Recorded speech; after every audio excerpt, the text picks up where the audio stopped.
आजादी के 60 वर्ष बाद कहा गया कि हम आदमी नहीं है कुत्ते के पिल्ले। हाँ, एक सेकंड, ये बड़ा इम्पोर्टेंट है। जिसने कहा हो उसने गलत किया। सुना आपने? कौन है वो ऐसा कहने वाला? आपने ही कहा था। मोदी जी किससे डरेंगे? मोदी जी किसी से डरते हैं? लेकिन एक सेकंड,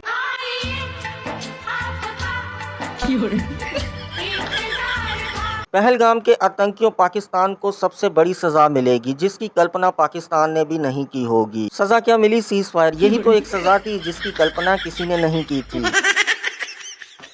भारत की कार्रवाई का साथ देने के बजाय पाकिस्तान ने भारत पर ही हमला करना शुरू कर दिया। हमारे सैन्य ठिकानों को निशाना बनाया। यही नहीं, अभी और सुनिए। 7 मई को हमने केवल आतंकवादी ठिकानों पर ही हमला किया था।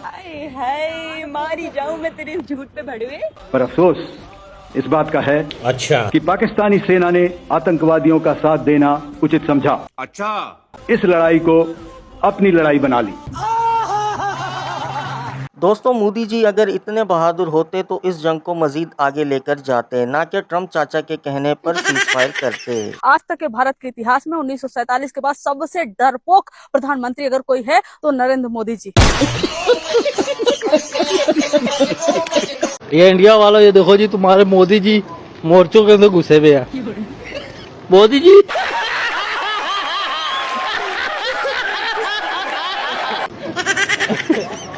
मोदी जी क्या हुआ? राफेल तैयारे का दुख लगा हुआ मोदी जी को।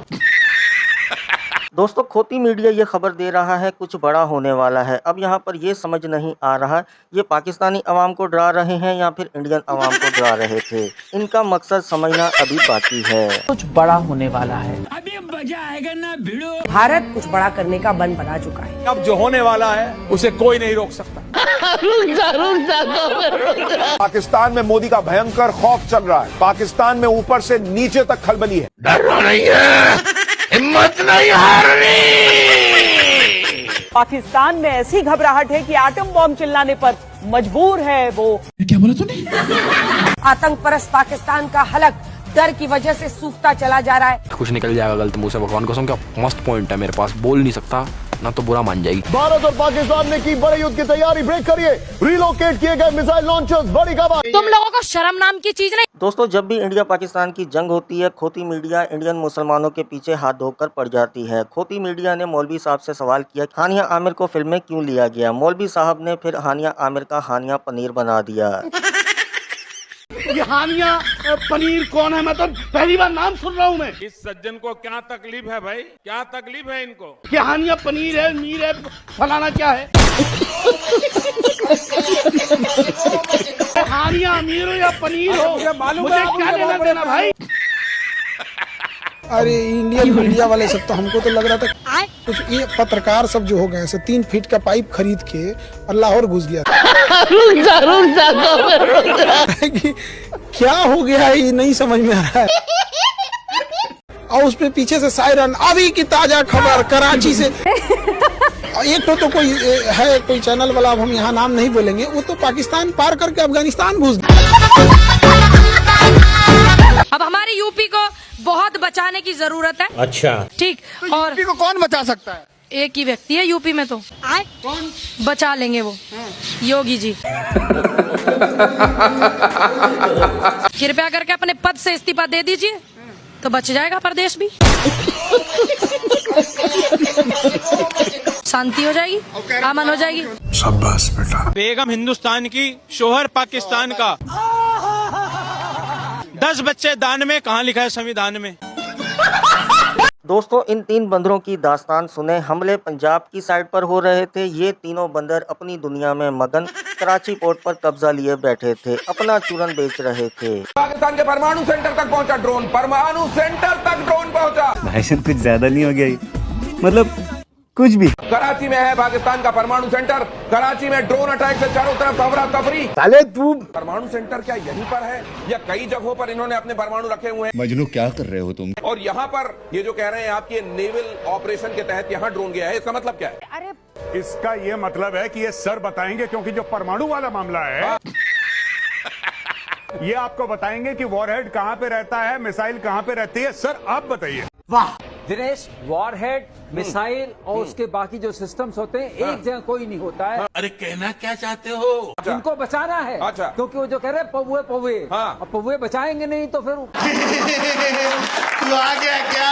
एक बार मैं कह चुका हूँ कोई पौवा चलने वाला नहीं है, लेकिन बचाने की जरूरत है क्योंकि हमें धमकाना है। लेकिन ये बात जो कही गौरव ने बहुत अच्छी कही, थल सेना काम में आ गई, वायु सेना काम में आ गई। ये क्या सुन रहा हूँ मैं? अब थोड़ा शौर्य आप जल सेना का भी देखिए। राइट। तो ये छोर पे है छोर। ये कौन सा लॉजिक है भाई? मार बड़ी है जोर। ये छोर पर ये जो छोर देख रहे हैं आप, अरे प्रभु, इसको बड़े मार पड़ी है, जोर की है। ऐसे ही इनको खोती मीडिया नहीं कहा जाता, ये खोते का गोबर खाते हैं। चांद पे पहुंचा दिया। हमें तो कहीं नहीं दिखा रहा कहाँ चांद पे पहुँच गया, अरे विजय, तो जमीन पे लाके पटक दे।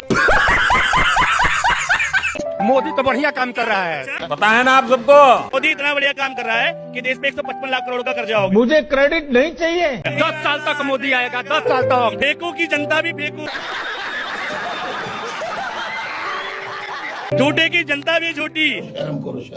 और जैसा मोदी वैसे उसके समर्थक। गजब बेइज्जती है। यह आदमी पाकिस्तान में जंग लड़ने जा रहा है, इसको अपनी माँ से आशीर्वाद चाहिए। आशीर्वाद की जगह इस भाई को मिला बिस्किट। अम्मा, मैं पाकिस्तान पे हमला करने जा रहा, राफेल पे बैठ के, मुझे आशीर्वाद देना अम्मा। क्या बात कर रहे हैं? जीता है मेरा बेटा, ये लो बिस्कुट। बिस्किट? ये बिस्किट क्यों अम्मा? वो जब चाय पिलाएंगे ना तो साथ में बिस्कुट डुबो के खाना। मेरी अम्मा को मेरा कितना ख्याल है।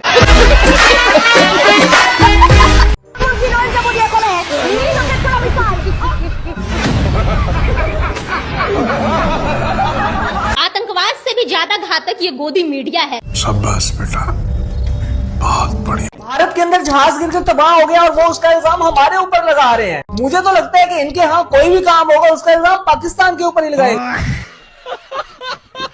जम्मू कश्मीर के कठुआ से जहां पर एक पाकिस्तानी कबूतर को पकड़ा गया है, जासूसी का आरोप लगाया जा रहा है पाकिस्तान के ऊपर इस कबूतर के जरिए।